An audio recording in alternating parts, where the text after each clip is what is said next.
Welcome into Missing the Point on the 617 podcast, proudly presented by Crowworthy.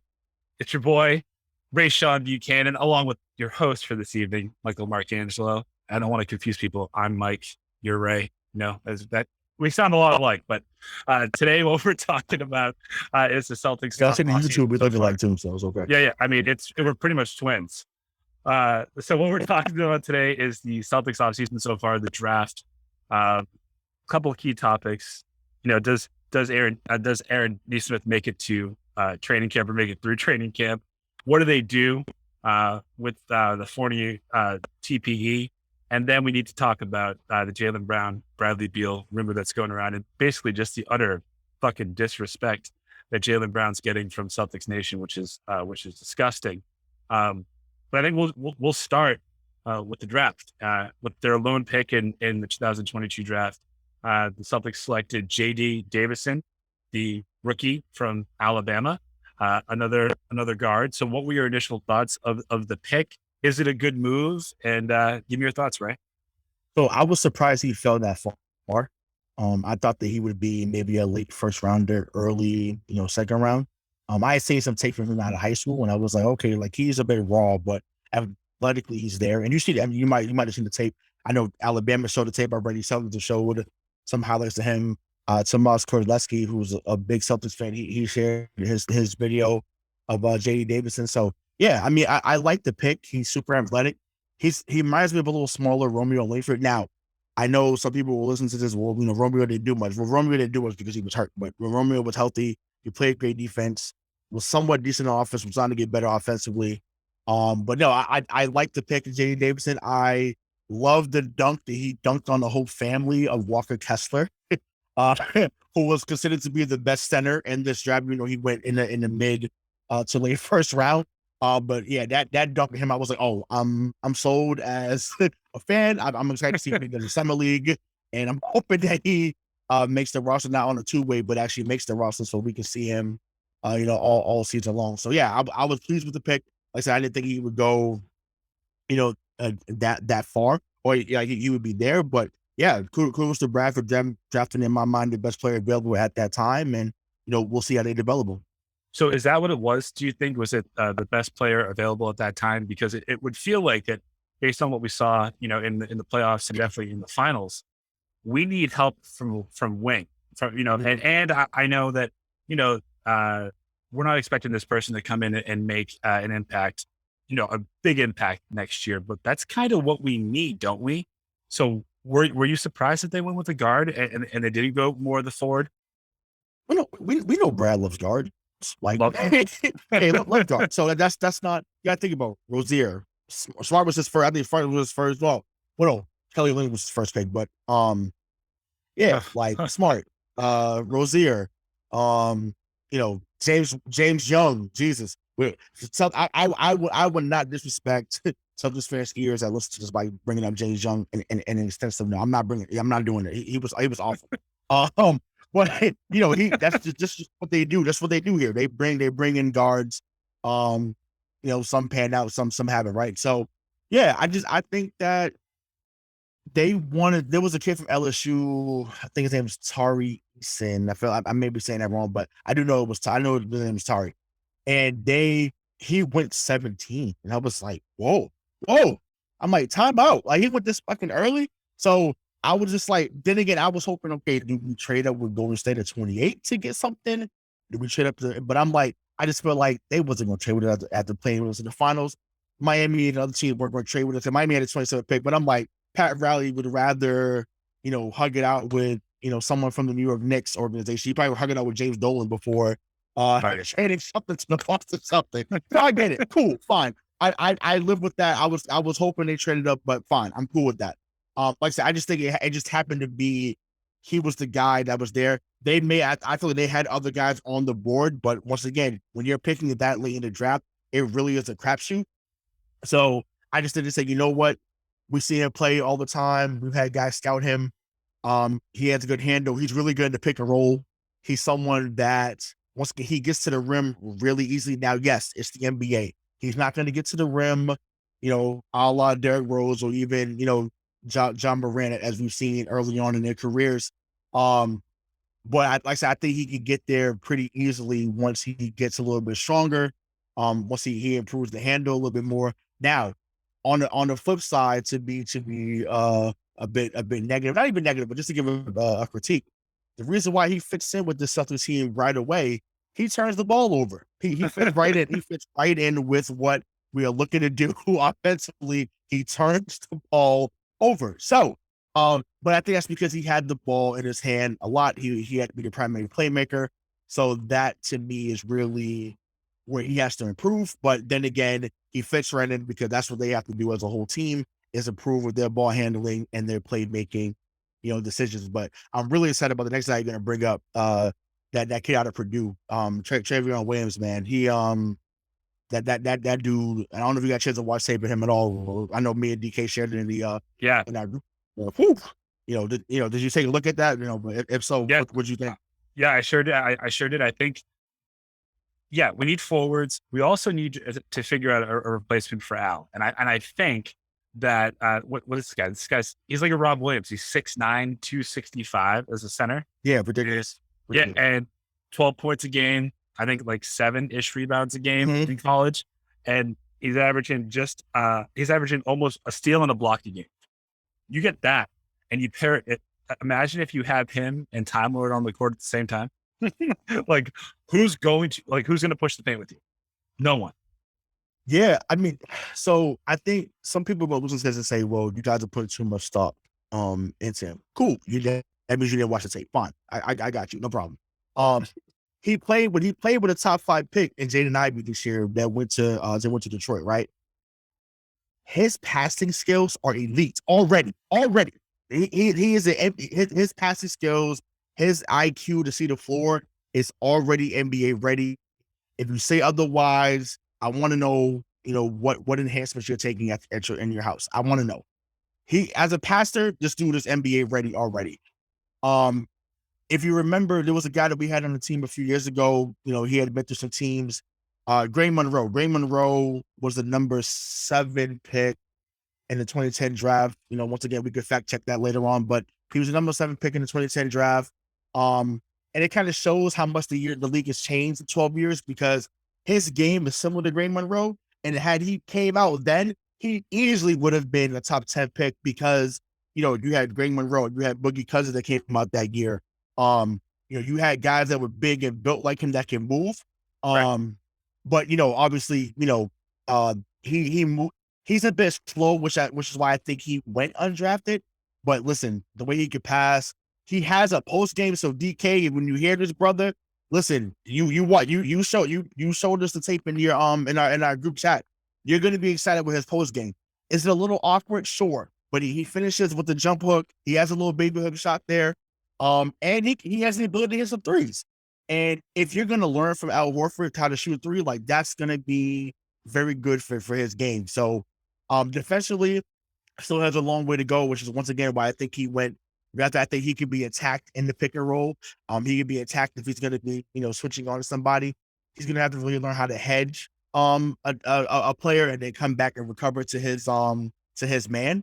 But yeah, I'm excited to see what he does at Summer League. We're going to see some passes that you like, wow.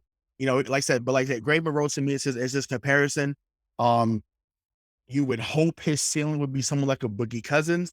And I don't want to put that on him, but I mean, I see, because Boogie Cousins is a phenomenal passer too. He just to get credit for that. But I just think to me, if you could get someone like that and really develop him and just let him, he got to lose about 15 pounds though. He do. He's, or just convert it to muscle.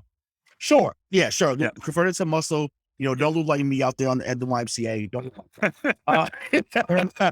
Or like Rocket Harden. You know what I mean? Like you want yeah. I need one harder. Facts. Yeah, right. Exactly. So that's a problem. So yeah, I just think, like I said, set that weight, get the conditioning together. And I just think that, when you can get someone that fits the system, to me, this means that coordinator's probably gone. Once again, that's not a major loss. But to me, this means that he can easily make the team. Now he may get a 2-way deal because he may not see a lot of playing time behind Tice, behind Rob, and behind Al or even Grant as the fourth big man, when they want to go small. So, but yeah, this kid can play, and I'm excited about what he can do, in his offense if he ever gets an opportunity.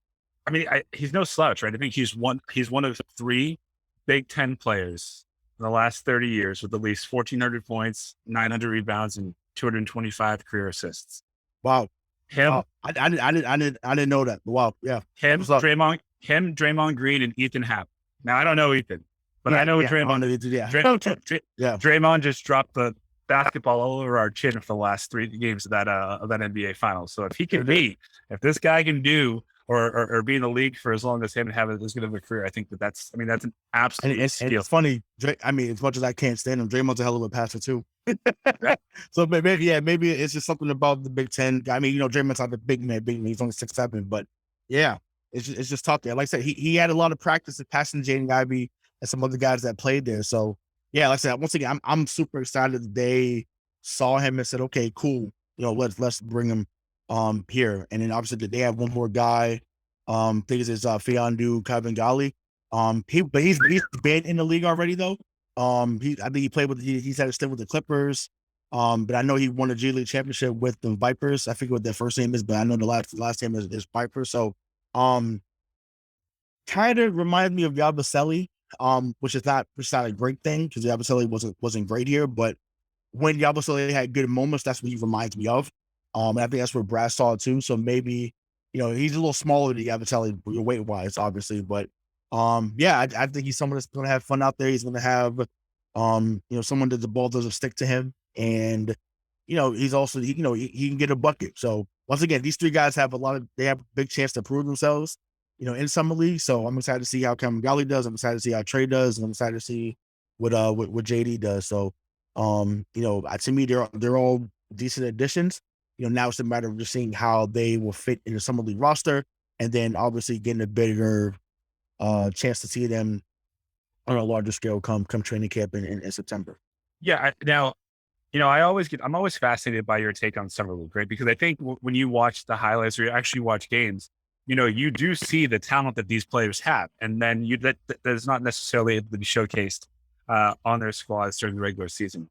But we can be misled, right? I mean, wasn't there that year that Romeo Langford went off? And was that a preseason game or was that summer league? I forget. I was like, this man. Carson Edwards. It was Carson Edwards. Carson. Yeah. Oh my God. No, it was preseason. The dude hit 8 threes against Cleveland. I mean, the dude was hitting shit from the parking lot. It was unreal. Right. And I remember sitting on the couch. I was like, oh my God. I said, we found an IT, but he'd be off the bench. Like this dude could cut it, and he was ranked number 4. And matter of fact, funny, he went to Purdue as well. And so the problem with Carson Edwards that he was too little, and unfortunately, right? Yeah, exactly. No, I know, but it's whatever, you brought it up, so it's okay. But it speaks to what you're saying about what I see in summer league and just how could guys be so great in that moment, but then it doesn't translate to real games. So I'm with you, but yeah, we got to go down the rabbit hole to bring it back. So it's cool, passing the session, right? So with Carson, he was a dynamic scorer. He had a very good burst, very good first step to get to the hole. But because he couldn't finish amongst the trees, that really changed how his projection was going to be in the NBA. That was the difference between him and IT. IT was the same size as Carson, but IT had that separation that he could get that step back. He knew how to finish amongst the trees. So that's why he was able to get 14 points, then 18 in Phoenix. Then it gets to Boston, it gets 20, 22 a game. Then it jumps up to his MVP caliber year in 2017 when he gets 29 points a game, 5 and 4. Like, because he was able to work on his game, and remember, IT was a 60th pick, right? So it is what it is. But no, but back to just saying what we see in summer league. So it's important for those guys to get those repetitions in the summer league in preseason, because they may not get it outside of practice in the NBA. But you have to you have to stay ready or get ready. So you have to be, you get ready for when your name is called. And unfortunately, that wasn't the case with Carson. But with these guys here, like I said, there was only first, and I'll bring up Tatum, right? I remember telling a friend of mine, I said, Tatum is an NBA scorer right now. And this was like after it won some league game. You're crazy. You're bleeding green. Maybe honestly, it might have been one of our random conversations throughout the years. So we didn't speak as much as so we Could have been me, but it might have been you. Yeah. It was you're bleeding green already. This is ridiculous. Like it's one summer league game. Like it's not that deep. And I'm like, no, the fluidity, the way he gets to the rim, the step back. I said he has it all. I said it's hard, it's easy to see. And 5 years later, the man is getting 27 tonight. Just say, you just some guy just have a feel for it. Sure, not in the finals, but he was still the man. He's why we got there. And we'll get to that in a minute. But about what Mr. Smart said. But it's just like, yeah, I know. I just like I said, it's important for this guy to take these reps seriously. Which really is a segue into speaking about Aaron Nesmith because he's going into year 3. And I have to take a deep breath because I want to be objective as opposed to subjective, right? It's bad. It is. Bad. Dude, sucks. He sucks. Oh my God, he sucks. He's so bad. Like it does not make sense. It's like, bro, you came out the 14th pick in 2020, came out of Vanderbilt. Like, man, he shot 52.4% from 3. And Jay Billis and all these guys are like sucking him off like he was the second coming to Dale Ellis or Ray Allen or, Dragan Petrovic, whatever great shooter you want to talk about, they was putting him in that category as if he had already arrived, right? So he gets to the league. It's, it's his hand. It's something with the knee. And then, he finally comes on kind of midway through the season and then the shot's not even falling. He's known for hustle plays. And I'm like, wait a minute. So the guy that came in to be a sniper, a sharpshooter, is known for diving on the floor. Once again, that's great that you can get on the floor because you're diving for basketballs, you're making hustle plays on both sides. Awesome. That is great.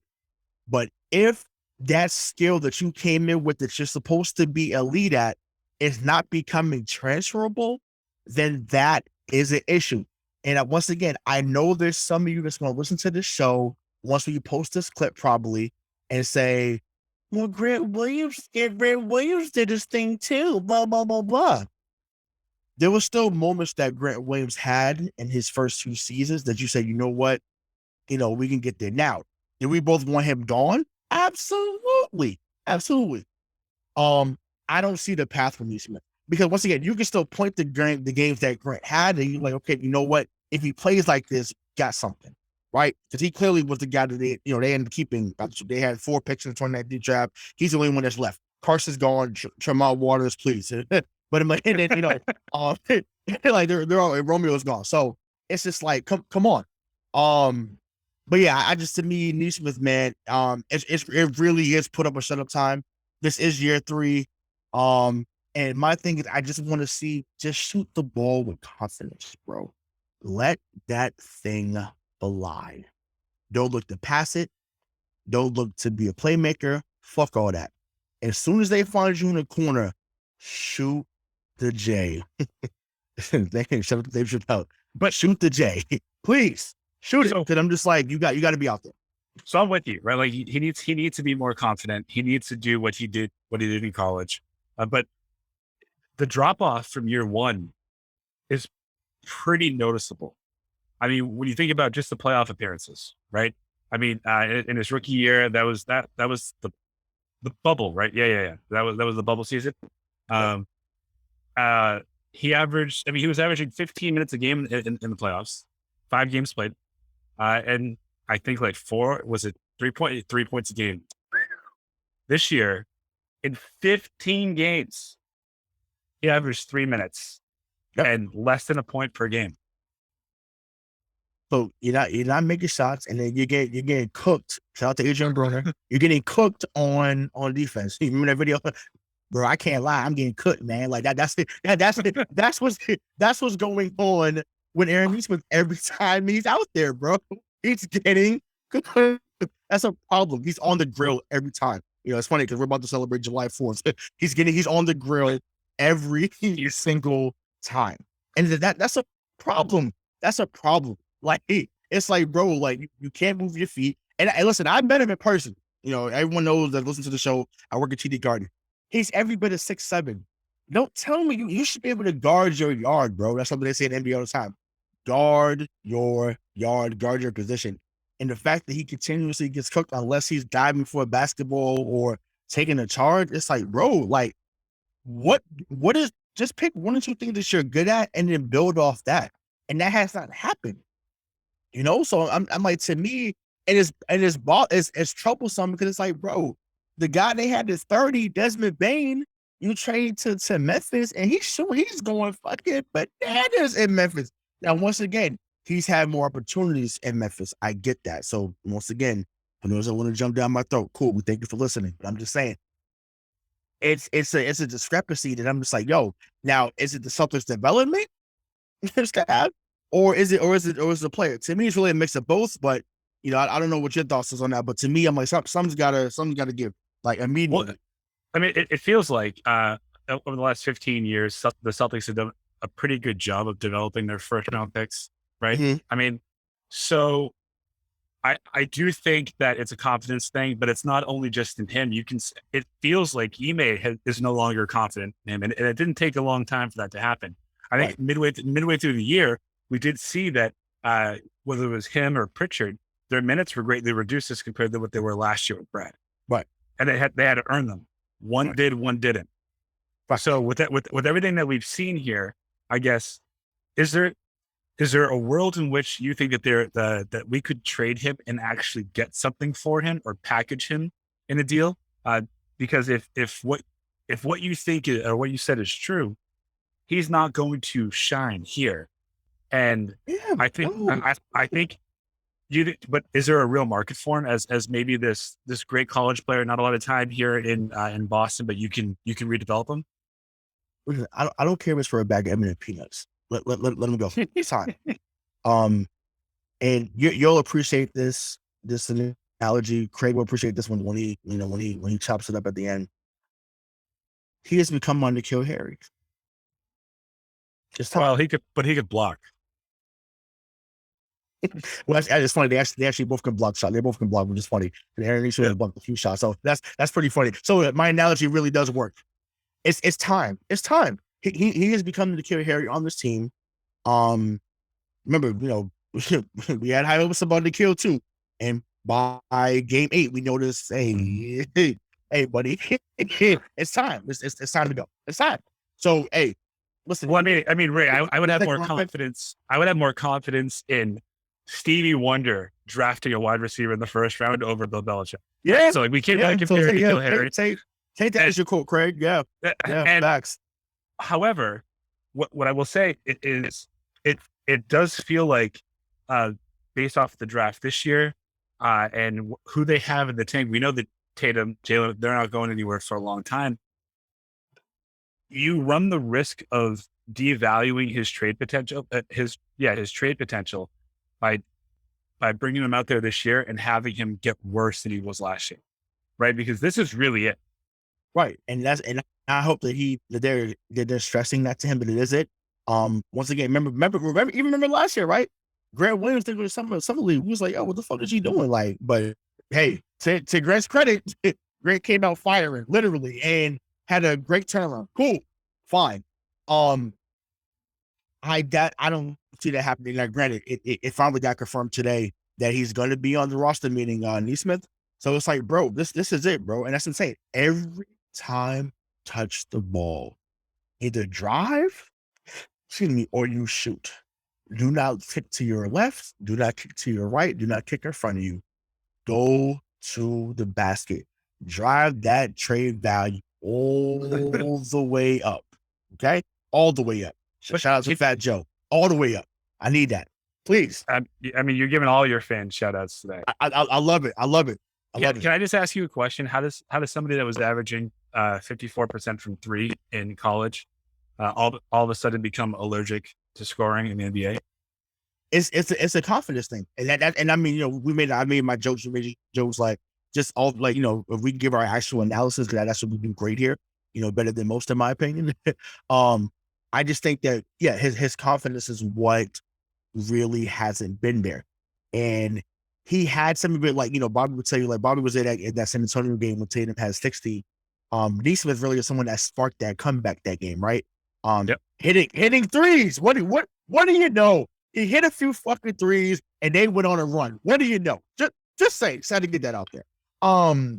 He played great defense that game. Played great defense. So it's like, if you actually stepped up and did this majority of the time, you'd be a key rotation piece here. Because like I said, him and Grant would have been great. Because once again, the hustle's there. He shows up every play. That I would give him that. Like he is engaged. He's there. But once again, I don't know. I don't know if the game has slowed down for him. Right, the game slowed down for Grant this year. The game after getting a lot of DNPs, it slowed down for Payne Pritchard. Right. I don't know if the process has slowed down for Aaron Nesmith yet. That's the thing. I think there's too much thinking when he shoots. I think there's too much thinking when he's on defense. So because of that, people can see that, and NBA players are so great that they smell blood, they smell fear. They go at him every single time. So until the game slows down for him, where he says, you know what, maybe he puts a string of 4 or 5 games together where he has 10 to 15 points in the game, and that's talking about in the regular season, not just something that you see in July or in bits of September and October. Like that's when the corner will turn. Now, back to the question you spoke about, getting his value up and seeing what can happen.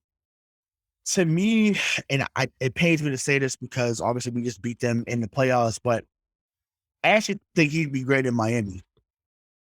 They do really well with coaching from the neck up. And they speak to, okay, you know what, you're here.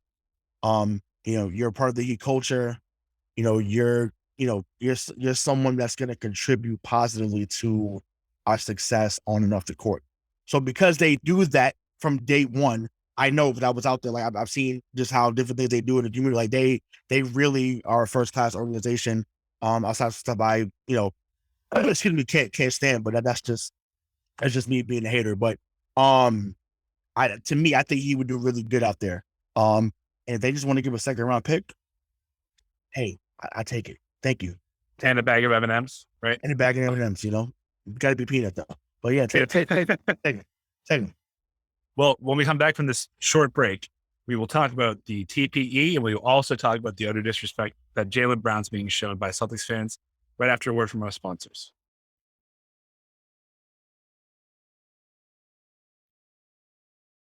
All right, we're back here at Missing the Point.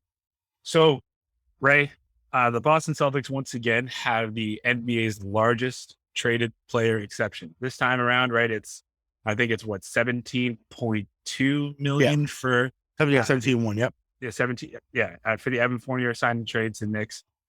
It does expire on July 18th, right? So the closer that we get to that day, the less leverage the Celtics have.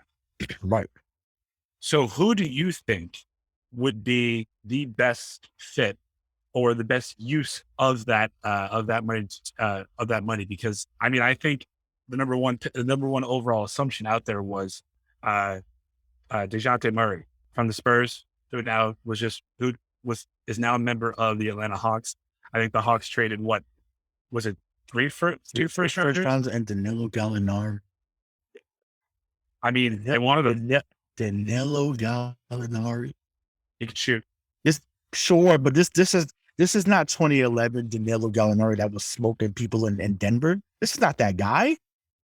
I listen. I don't want to get. I'm hurt. I don't want to get into it. I'm gonna get upset. I've had a good show so far. I don't want to get upset. But I said 3 first rounders.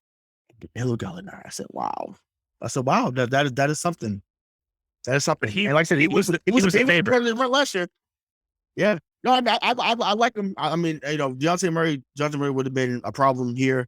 I know people, would have been against. Well, who do you deal with from here? Who do you trade? We'll never know. But 2 years at $16.5 million, like that to me would have been, that's gold, and you figure it out afterwards. But it is what it is. He's down in Atlanta. So now that he's off the board, to me, there's two names that come to mind, and we can speak more, but those are two names that come right away. Is actually someone who's already in Atlanta right now. So Kevin Huerter, and then Josh Hart. So Josh Hart was in New Orleans, no, in Portland right now, and then Kevin Huerter was in Atlanta. Huerter to me fits the timeline. He's 20. He's about to be 24 in August, I believe. 6'7", can shoot it. Pretty decent defender. The GM down there actually used to be in Golden State, so he had drafted Trey and Kevin Huerter in the same draft, because he was trying to recreate Steph and Clay. Kevin Huerter is not the shooter that Clay is. I mean, most aren't. So I mean, that's not a knock. That's just what it is. But I do think that he approximates what Clay and some others do at that position enough to be a very good asset to what we're doing here in Boston. 12 points a game last year, or this year. Shoots 39 from 3, which is phenomenal. That's way above league average. So I just think, to me, he makes the most sense from a team that still does spread the floor. That's what we saw in the finals. Like, they really came up short when they weren't making the shots, and just to have someone else out there that's considered to be a threat, and someone that can see over the defense at 6'7" would have been very beneficial in the waning moments. And unfortunately, we didn't have that. But I think he's someone that could be of use for sure if they go that route. And then, to Josh Hart. Josh Hart's really been coveted by Celtics Twitter, Celtics fans alike, really the last couple of years. And it started really in that game when he was in New Orleans, when I think we were up 20 against New Orleans, and they found a way to come back and beat us. And, he was just making play after play after play after play. And his hustle is always there. His defense is always there. His playmaking is always there. And then on top of that, he can get you 12 to 15 a night. So someone that plays that hard is always going to be appreciated by a Boston fan base. And I think that's why they've been clamoring for him to be in this position. So I just think that he is someone that should be coveted by Celtics fans, should be coveted by the Celtics front office. So Austin Aves, Mike Zarin, Steve Paliuka, talk to Brad, talk to Wick, and really make that happen. But those are two guys that come to mind. So, who did you think about when we talked about it earlier? KCP. Contavious Caldwell-Pope. I think he feels like the type of player that would do really well off the bench for the Celtics, right? Because we need scoring off the bench.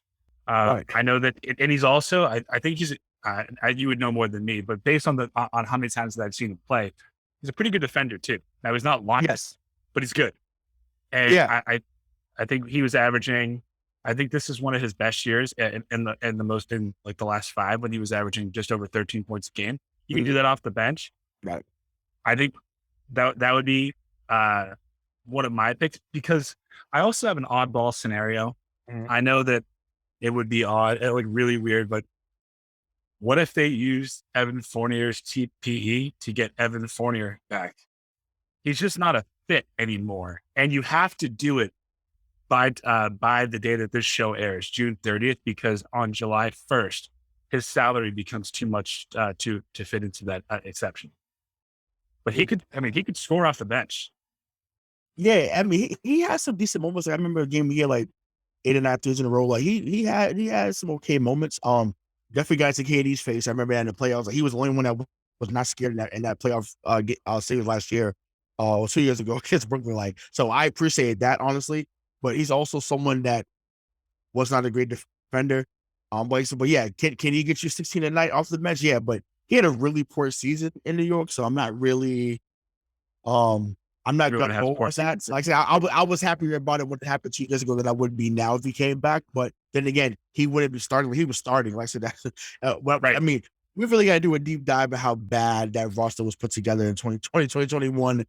We got on it, but it's like, damn, you was really relying on some guys that were pathetic. But it is what it is. But the thing is, so KCP was moved though to Denver. So do you think they convinced Denver to move off him? Because I know they just gave up Will Barton and Monte Morris. So, but to me, I'm like, yo, I'm with you. KCP defensively, he fits right in. He's okay. He's Josh Richardson with more offense. Right. He can defend as well as Josh Richardson, but he's Josh Richardson with some offense. So to me, yeah. I would call Denver still good. Hey, I just got here. But, y'all have some other guys coming back. You got Jamal Murray coming back. You got Michael Porter Jr. coming back. Potentially y'all can go get your old teammate and Gary Harris back. So yeah, hey, can we give Smith? Yeah, y'all can keep y'all keep Monte, but we get KCP. Y'all take someone off our hands. Bet let's make that happen. So you can have a small forward that we were just talking about. Was it Nesmith? I think that's a fair trade, 1 for 1, right? But all right, so two other people that came to mind. Number one, Duncan Robinson. Just for the sheer fact that if you need points, he is a one-dimensional player and he can just shoot. Now, if he gets back to being that, what was he, a 42% shooter from 3, then you can play in 20, 25 minutes off the bench and you know that you're going to get points. Right. And then my last one is Kelly Olynyk. Now, really? Okay.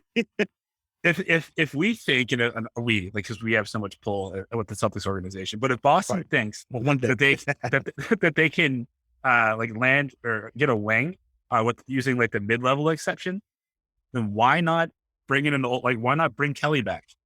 He's tall, he can play a little bit of defense, he can shoot, and I think he'd probably fit right into to the Celtics front court.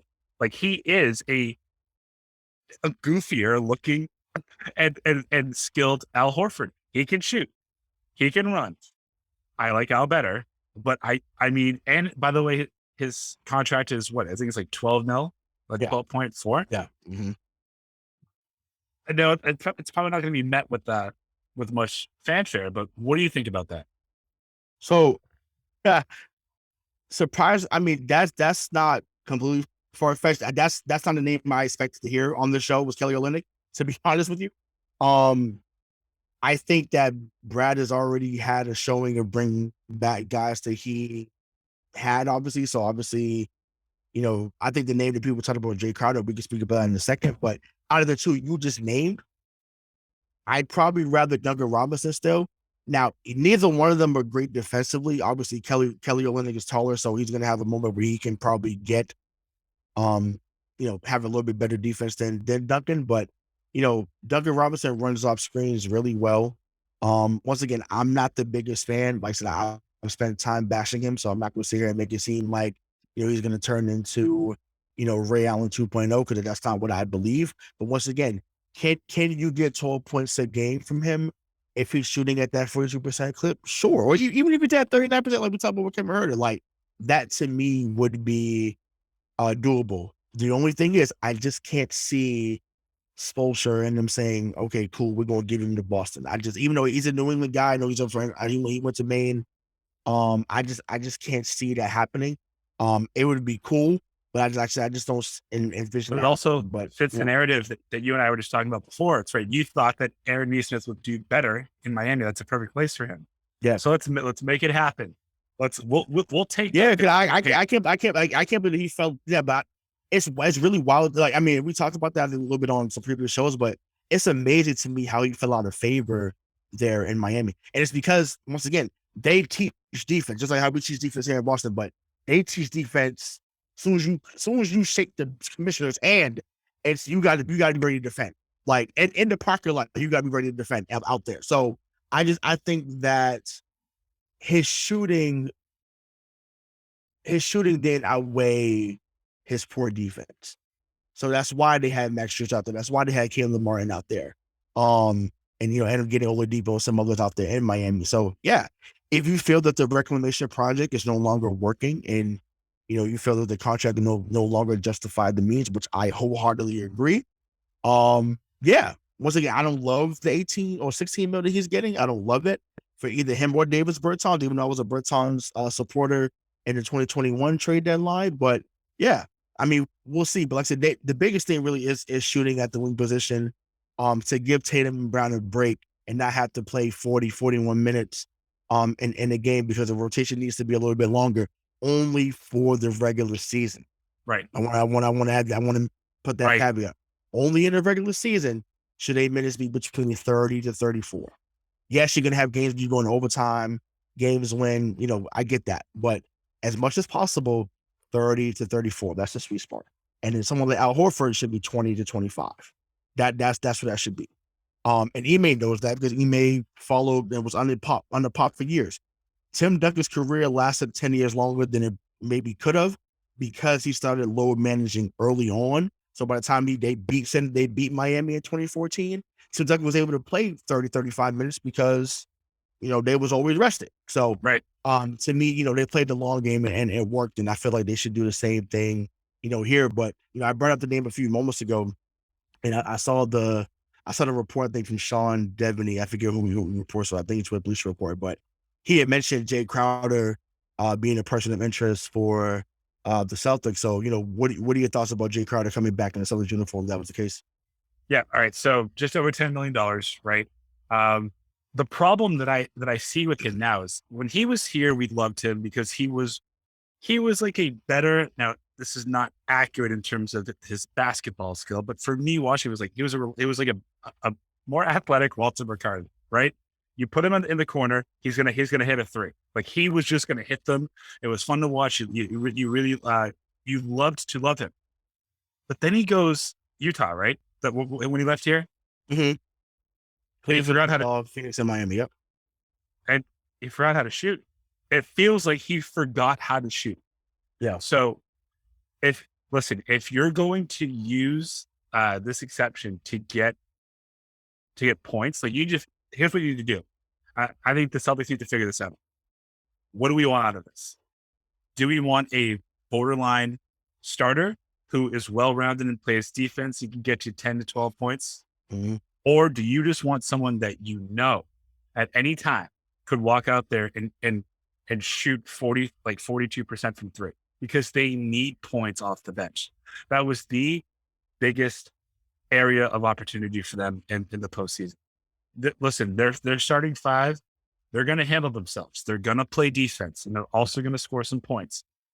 But if you can't rest the Jays for 8 minutes without and worry about not scoring any points, like you're not going to win a championship. Right. So I don't think Jay Crowder's, based on what I just said, in my opinion, Jay Crowder is not the solution to that problem. Yeah, no, I mean, that's fair. I mean, I just think that it intrigues some Celtics fans because they remember his toughness, remember just his drive. And I mean, listen, the thing is, so he goes to actually initially it was Cleveland because Cleveland he was in the Kyrie deal. So yeah, he goes from Cleveland, then he gets traded to Utah for Jordan Clarkson, and in that trade in 2018, then he ends up going to Miami. They go to the finals. Then he ends up going to Phoenix. They go to the finals as well. With him being a starter on both teams, right? So, and that's all he was always trying to tell people. When he was like, "Yo," he said, "Y'all wanted Hayward over me when I'm we went to back conference finals. Like, what is going on?" And and it's like, yo, I get, we were super thirsty for Hayward. We were, and I was one of them, and rightfully so. The man was coming out with 21-point season in Utah and made the All-Star team and had dropped 40 on the LA Clippers in the first round. So it's like, yo, like he was hooping at the time. So it was the right move at the time, and they 10 out of 10 times they should have did that deal. Needless to say, I believe Brad realizes they missed the toughness, the want, the desire of that 2016, 2017 team. That was by far the best. They weren't the most talented team in Boston that they've had under the Brad Stevens era, whether it's been GM or coach, but they fought the hardest. Like, yeah, they were gritty. They went into any arena, home or it didn't matter. They was coming every night, and they wasn't going to get blown out. They wasn't going to complain all the time. It was just like, look, we just got to get the job done. And I think that, that's why Horford comes back. I think that they talking about maybe Crowder coming back. Hell, they may even talk to Charlotte about bringing Rozier back. Who knows? I don't know how that's dynamic between him and Smart would be, but I mean, to me, I think all things should be open, with that. But, yeah, to me, there's a lot of, like I said, there's a lot of Yep. things they got to address off that bench, but it really is a small tweak. We didn't even talk about Terrence Ross. I'm a Terrence Ross guy, from Orlando. I think Terrence Ross is also someone that could be of use here. And for whatever reason, Orlando just keeps trying to hold on to him as if he's, Nick Anderson or Penny Hardaway. I don't understand it. I really don't, and I get it that you still have to sell tickets. I understand that, you have to make sure that people still want to come to the arena.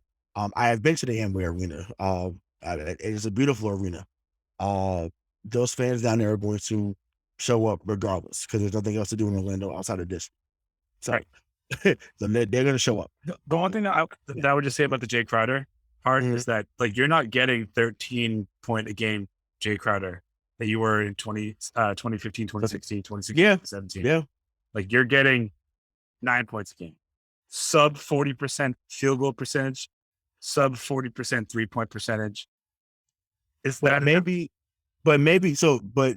it's, I think, shout out to Dan Greenberg.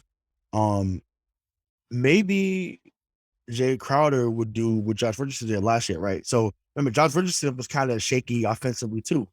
He gets here, all of a sudden, he can hit a corner 3 now. Maybe playing next to Jaylen. Remember, he played with rookie Jaylen. Jaylen wasn't that. Jaylen's not really, obviously he was not that guy his rookie season. So maybe now, because he'll get more open looks, maybe he hits the 3 now because he's with them. You know what I'm saying? So, just to play devil's advocate there, like, of course, there's going to be moments where you're like, okay, Jay, why are you shooting 8 threes when you should be maybe 4 or 5? Okay. But I just think, I think that maybe it's to that effect of, okay, they're going to be spread out. So, maybe as soon as you see Tatum drive and then you see Jay Crowder kick to the corner, which that's when he was phenomenal with here in Boston. He knew how to find the corner, whether it be the right-hand side, left-hand side. And remember, he hit a few game winners here too. We forget that too. Yeah. He hit a few game winners here in Boston. So I just said that he was a better Walter. Really, the corner was sure, his thing. For sure. He was just Tommy's favorite. Shout out to Tommy. We miss you, man. But yeah, he was just Tommy's favorite. So I get it. He played with great energy in 2000s. But yeah, so that's all that is. So I just think playing next to those guys because it opens the floor may make you a better shooter. And, obviously, NBA players are going to hit open looks for the most part. They should. Yeah, and they should. Right. Exactly. So, and, so I just, Jay Crowder, and then one last guy, and we could move on to the KD and Bill, rumors, that have been out there, but Mo Bamba did get a qualifying offer from Orlando. And I was like, wow, I thought that, they're trying to keep that core together of Isaac and Cole Anthony. Obviously we just talked about T. Ross. Franz Wagner that came out last year that was hooping, should have been rookie of the year. But that's another conversation for another day. I just think that Mo Bamba, 10 points, 8 rebounds, right under 2 blocks a game. Yep. As a backup. And then he's now starting to shoot. Every year his threes have gone up 29%, 31%, 33%, 37%. So if we're looking at stock, he's shooting It's going up. 49% from the field and 38% from 3. Even better. Yeah, even better. So even better. So my thing is, and if you want to look at the potential that he has, go look at the tape. And I know the reason why it's fresh in my head because I watched it earlier today because I knew we were doing the show. Look at the game against Philadelphia when he's giving Embiid all he can handle. 32 points, 7 to 8 from 3. And even Joel Embiid had to say, yeah, he was cooking my ass. So I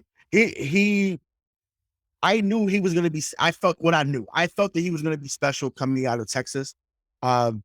He just fixed that mold, right? And if you're not going to look to get Miles Turner, because Miles Turner obviously has been someone that's been linked here, DK wanted him, there's some other guys wanted him, whatever, but Mo Bamba has gotten increasingly better every single year. And if they're going to hitch their wagon to Jonathan Isaac in Orlando, if they're going to hitch their wagon to Wendell Carter Jr., that came out a couple of years ago, fine, by all means, let those 2 guys go. They didn't get the qualifying offer to Bamba. So I think his qualifying offer was like 4.3. So Give him what Ken Birch, who used to be his teammate, got from Toronto a couple of years ago. 3 years, 20.5 mil. That's about 6.2, 6.3. That fits the mid-level exception. You get Ken Birch. You go find a way to get a shooter, whether it's Herter or Ross or somebody like that. Now you're in business. You made the small tweaks. One of those guys for the summer league, or maybe two of those guys, make the roster. The rest of them either go to the team up in Maine, or you maybe use them as trade bait, whatever it may be. And then now you have a complete roster that's ready to crush it again and potentially make it back to the Eastern Conference Finals. I mean, well, Eastern Conference Finals at least, and then going on to the finals at least. So before we go, we saved the best for last. Absolutely. I think Celtics fans, just like Patriot fans, I'm just going to use this comparison just once. Whenever there's a big NFL free agent or someone's released, or there's someone that's hinted in a trade, every Patriot fan in the world says, "Oh, Bill's going to go after him," right? And now recently, we've been hearing, especially with everything that's going on with Kyrie in Brooklyn, oh well, like KD must want out. Maybe you can go get KD, or then Bradley Beal and Jason Tatum, they're friends. Like, you want to pair them together. The odd man out is always Jaylen Brown. And I think that I think Celtics fans need to be really careful here, because now we live in a day and age where players are connected to the fans, right? They are on social media. They are reading everything that we're saying about them. Yeah. So the utter, I'm just going to call it what it is. I think it's utter disrespect for a guy who in this past postseason worked his ass off. Yeah. He willed you in Game 6. You didn't win it, but he willed you. Like, he kept you in it for as long as you were in it. Now, I was also the first person to kind of say that he reminds me of, Stanley from The Office when he's dribbling. But he is the guy where in the last couple seconds or last couple minutes of the game, he doesn't defer. Like, he'd rather drive and cough it up than not drive at all, right? Yeah. So I want to hear what your opinions are on the rumors about Kevin Durant coming to Boston, or Bradley Beal coming to Boston. But also, like, what are your thoughts on just the disrespect that Celtics fans are showing Jaylen Brown? Well, it's the new shiny toy theory, right? I start with Kevin Durant. People still believe that he should have been here 6 years ago, right? It was between us and Golden State. And, we had the meeting, Brady's there, Big Poppy's there. Kelly Olynyk really was there, which I'm like, why was he in the meeting? But nevertheless, he was there in the meeting. And, so they meet with him in the Hamptons, whatever. And it's like, oh, he's really close to signing with Boston. He's going back, Golden State, Boston. And, I remember even making a post at the time. I said, if you want a real legacy, which I little did I know that's what it was going to turn into. I said, if you want a real legacy that they won't question you. So I foreshadowed. I said, come here. I said, hey, just win one, you're forever etched in history. Just win one, and you'll be up there with Pierce, the Birds, McHale's, Parishes, whoever. Like, you'll be in that upper echelon. And hell, you're so great, the Reggie Lewis family might let you wear 35. Like that's how great of a player he was at that time and still is. So I just think that, yes, we did our thing against him in his postseason run. But he's still a supreme talent. He came back phenomenally from the the Achilles injury that he had last year or 7 years ago. So he's really been that guy. However, we just seen Jaylen Brown, like you said, have 34, 7, and 5 in a closeout game. Yes, they came up short. We get that. But they're not there without Jaylen Brown's efforts. They're not there with, a lot of people's efforts that's on that team. So I just think that we need to be leery of how much we fawn and fantasize over getting another star player when we have 2 stars that are homegrown, that's already been here and want to win one for not just themselves, but for the city. So, and as far as Bill goes, I've been going back and forth with this. Like, to me, the only reason why I would even remotely really want him on this team, and I'm saying this is outside of him getting bucket. We know he gets 30 a night in his sleep. We know that. he seems to be a guy that probably could keep Tatum in check. And not saying that Tatum is out of pocket, not saying he's out of pocket, but if you ever seen Bill's AAU videos when he's going off on his players, I'm fired up just watching it. So to me, I could easily see him saying to him like, "Yo, the fuck is wrong with you? You ain't, are you passing here? What? Like, man, you better that motherfucker can't guard you. You better stick it to his ass." Like, I can see that, and I feel like Tatum society need that, and I don't know if there's anyone on this team that can do that consistently. Because damn sure it's not Marcus. And like I was gonna say, I mean, Marcus tried. We'll get to but yeah. Well, actually, let me say that back. Marcus, when he called him out in Orlando this season, saying, "Hey, we need Jason and Jaylen to do X, Y, and Z, blah, blah, blah." And then Tatum bounced back and said, "Well, yeah, I know how to play basketball." His playmaking, everything took off. So it worked to an extent, but I just feel like because Tatum respects Beal so much, he said in the interviews that Beal's his favorite player in the league outside of Robin Williams. So I think that if Beal was to make his way to Boston, we know he just opted out, but he's probably going to resign for the max and then, kind of go from there. I just think that, he is someone that could keep Tatum in line and really remind him of who the fuck he is. Because once again, we've been killing him a little too much too. If we're gonna go there, once again, I'm removed from it. So I'm a little less emotional than I was. I haven't been on. 13 years ago. 13 years ago, 13 days ago. Sometimes it feels like 13 years ago, right? But no, 13 days ago. So I just feel like it's like, hey, this we're not here without Brown or Tatum, but I think we need to pump the brakes and just really appreciate what we have in front of us, and know that it's rare to have this type of talent. And I know that the standard, because we have 17 of them, is to win an NBA championship. I know that for 55% of them, we were not here for them. I get it. Three-quarters of the league wasn't here for them for. Well, yeah, exactly. But it's just like, at the same time, it's like, look, I know that's the prestige that comes with wearing the green and white. And so I get it. And I think, they lived up to the pressure for the most part, this whole season. Once again, to be from 11th seed to end of the 2 seed to get to the finals, is an accomplishment enough, but I just like to make sure you take what you learned and apply it to the next season all year. So not just in the playoffs, you can turn it up. Just let the failure hurt. Be pissed off. Be mad. Be mad that fans are saying that they want you gone. And absolutely go the fuck off. Just go off from the jump. Like that game when he had last year against New York, when he had 46 in New York, it was just going bananas. That's the type of Jaylen we need to see all year. All year. Once again, we don't need the 46 every day. I mean, it'd be beautiful. But I think both of these guys can average 30.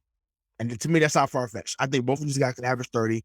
But at the end of the day, we just didn't appreciate what we have here. But I definitely want to get into that Marcus Smart thing before we get out of here. So, cue that up the way you need to, big dog. Ray, I'd love to talk about the Marcus Smart thing before we get out of here. I love it. Marcus, shut up. I don't know you remember the movie Boomerang. Marcus, Don. Marcus. What Marcus, baby? You can't you can't be the one to say this, dog. You can't be the one to say, oh, because we had Kyrie, we had IT, we had Kemba, and then the guy that's the non-point guard is the one that gets you to the finals. You can't be the one to say that, bro. You can't. I'm sorry. And it's not to say that you are wrong, because yes, the optics show. Yes, the guy that wasn't the quote unquote all-star point guard. I mean, you've never been an all-star. You've been defensive player of the year, but you're not an all-star. Probably never will be. He's an all-star type of player, but he's very, very good in his role. He's a star in his role. It's like, bro, let Tatum say that. Let Brown say, even let Al or even eBay say that. You can't be the guy to say, well, I'm the one who led. Led what? You led the defense, but you're not the reason why, or the main reason why they in the final. You're a reason, but the reason, the guy, as one of our favorite wrestlers would say, the guy, really? No, Marcus, no, buddy. You're not the guy. You're a guy. You're very good. You're very good. Once again, we we would not have gotten the success that we've had without your contributions, especially defensively. But you cannot make those type of statements, especially when we just lost, bro. I can see, had we won, you said it, yo, talk your shit, bro. I'm with you. We didn't win. Not only Not only did we not win, though, the guy that you supposed to be guarding won the Finals MVP on your ass. Once again, we get that he's a top 10 player all time. I'm with you. I'm fans that hear me, take your feelings out of it. Believe me, you're not more emotional than me. But it's like, bro, you cannot be the guy to say, well, I led. What did you get? What did you not? Especially this. What did you get in the Finals, Marcus? You might have led in some other series, some other moments in the regular season, but you didn't lead the team to anything. Once again, y'all got to the Finals. Great, awesome. Personally, and once again, this is unpopular opinion. Whatever, I'll die on this hill. I believe if Kyrie was locked in, if we went to the Finals back-to-back years, I firmly believe that. If Kyrie was locked in and did not get hurt, especially that first year when he was here, they would have went to the Finals. Hell, if they made it to Game 7 without, they would have been in the Finals, and we would have saw him cook Steph Curry. Because statement she will about Kyrie Irving, every time he faced Steph Curry, he took him to the shed, to the cleaners, whatever word you want to use. That man did business. Once again, not a prediction. It's a spoiler. It's a fact. Like I'm telling you. So we would have won, but that's just how I feel. I'll down the hill, whatever, however you want to call it. IT and Kemba would have been different. That I feel like Steph would have did whatever did, but like I said, Kyrie, bad man. I know he's hated, but that's a bad man. Whenever he faced Steph Curry. Once again, I watched the tape. The tape is there. The tape doesn't lie. So yeah, I don't know, but like I said, to say you can't be the one. I just said it to say you can't be the one to say that, Marcus. I'm sorry. Once again, I love you as a player. I appreciate the contribution you've made since 2014, brother. It's time to be humble. And I get that you want to defend your name. I get that, but Tatum should have been the guy to say that. Brown should have been the guy to say that, or the coach, or even Brad. But you can't be the guy with having that bravado and make it seem like you're the reason or the guy that took us there when it's like, bro, you got your shortcomings like everyone else. Like just be humble, sit back, get better with your shot, get better with your footwork. And we'll see you in October. what does it say about where he actually stands with the team that nobody else is saying that, and that it is him that has to say it? Do you read into that, or is it just him just trying to be, the best promoter of his brand that he can be? I think that he's frustrated. I think that he's not even frustrated. I think that he's hurt. I think that he's hurt that fans were still saying after them getting to the Finals that he needs to go. I think that he's hurt by it, honestly. And because he's hurt by it, he's lashing out. He's by far the most vocal person on the team. Like, it's not even close. We know that. He's been vocal since he basically got here. So I think that he's hurt that, and I get it. You've been fine. Be hurt about it, but respond in September. This is not the way to go about it. And that's the only reason why I've gotten him about it. Like, once again, I don't think that he was necessarily all the way wrong with what he said. You cannot put that out there. You can think that. You can think like, yeah, well, shit, no Kyrie, no Kemba, no IT. Hell, even no Rondo. When Rondo was this, like, it was me. I'm the guy since Rondo that got us to the Finals. Because he's in the mold of Rondo. He's closer to Rondo than the other two two guys are. You know what I'm saying? So I get it. I get why he. Well, Rondo really showed up on primetime. Yes, facts. I mean, really is. But like, you made a good point, right? And I know we have to go soon. But like, Marcus, you're hurt. Your feelings are hurt. You feel upset. I feel for you. Maybe don't let the guy that you're guarding average 43% from 3 in 6 games. When one of those games he hit 0. Yep. Imagine that. Imagine if he had just hit 3 out of the 9 that he missed. That man would have been averaging 54% from 3 in the series. I mean, that's it. It's all time. Like, and once again, he's the one that went viral on game 1. Hey, y'all, this ain't Miami. We can't drop. Right. Again, I mean, was it not good radio because I went silent? But I went silent because just for the dramatic pause, dramatic flair, bro. You weren't there. Once again, I seen half of the games up close. It was a Steph Curry Invitational, and everyone was invited. Right. That's what it was. And hey, Draymond said it too. Welcome back to the Warriors Invitation. I was fucking sick. I was pissed. He wasn't wrong. He wasn't wrong. you know, he's 100% Back to the Warriors Invitation. He was ridiculous. Ridiculous. Absolutely ridiculous. So just to summarize, Celtics fan, take it easy on Tatum. Take it easy on Brown. Marcus Smart, remember that you're great. You're a defensive player of the year. But after you won that award, you got cooked in the finals by an all-time great. I understand that. But if you want to be the reason why we win a championship, don't let that happen again. Just Right. simple as that. That's all. Come back stronger, Marcus. That's all. I said we're with you. We want listen. You succeed, we succeed. But you got to get there, big dog. And I said it's your time is now. So yeah, I mean every team in our era in Boston has had one, right? You had Edelman, you had Marchand, you had Pedroia, and now you have Marcus. There are just these guys that you love, that you absolutely love, and that defy the odds. So do what those guys did and win a championship, Marcus, because I think you can do it. For Rayshawn Buchanan, this is Michael Marcangelo saying thank you so much for listening to Missing the Point on the 617 podcast. We'll talk to you next week.